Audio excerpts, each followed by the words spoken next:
You know, we look at all of those sources as well when we're trying to establish a value on a vehicle. And although they're good guides, they're simply just that, they're guides. One of the things that we find ironic when we look at all of these guides and all of these sources is at any given time we enter in the information on a particular vehicle, and there's several different guides, and we can never get any of the guides to actually agree on a value, even when you're putting in all of the same information. So I think it's a situation where these guides will get you into a ballpark, they'll get you into a range, but they're not exact by any means, and they take some things into account, but they don't take everything into account, and it's tough to measure the market. Used vehicle market is a lot like the stock market. It's changing daily. There's a lot of things that affect it.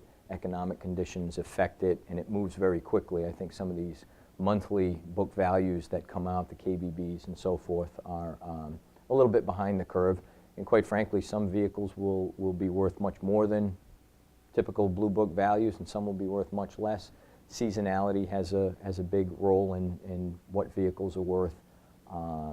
New car incentives, what's going on in the new car market, supplies, demands. There's a lot of different things. So again, it's a good place to start, but it's certainly not as simple for us as going to any one of those sources and punching in the information and saying, okay, that's what the vehicle's worth.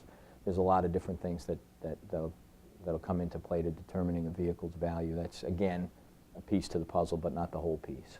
I mean, as an example as to how these books can sometimes get you in the range but not be exactly correct, I like to use an example.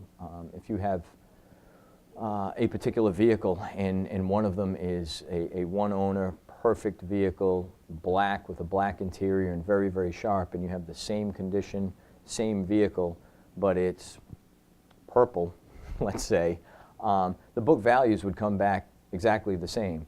But I think marketability, saleability, desirability, I think we all know that the black vehicle would sell 10 times quicker and 10 times over before a purple vehicle would ever sell. Therefore, the black vehicle has more marketability and is certainly worth more money.